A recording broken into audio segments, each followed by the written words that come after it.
জীবনে নতুন কিছু শুরু করতে চাইলে দেখবে ফার্স্ট স্টেপটা অলওয়েজ টাফ, সেটা টাফেস্ট অ্যাকচুয়ালি।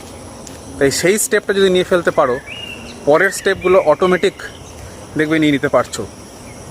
অনেক মানুষ আছে যারা রিস্ক নিতে পারে না, সে প্রথম স্টেপটাই নিয়ে উঠতে পারে না। তাই আমার মনে হয় লাইফে যখন আফটার 40 আফটার 50 কখনো ভাববে, যদি তখন এটা মনে হবে যে যদি সেই বয়সটা অল্প ছিল তখন যদি স্টেপটা নিতে পারতাম, হয়তো লাইফটা অন্যরকম হতে পারতো। সেই সেম রুটিন, সেম ফ্রাস্ট্রেশন, ম্যানেজারের হিউমিলিয়েশান, এই সমস্ত টলারেট হয়তো করতে হতো না। তাই ফার্স্ট স্টেপটা নাও, রিস্কটা নাও লাইফে।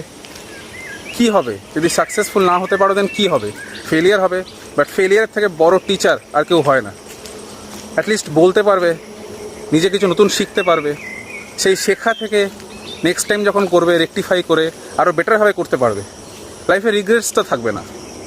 তাই অলওয়েজ আমি মনে করি যে risk is always better than regret. Step নাও, নিজের ওপর কনফিডেন্স রাখো, ফোকাস থাকো লাইফে, সাকসেসফুল ডেফিনেটলি হবে।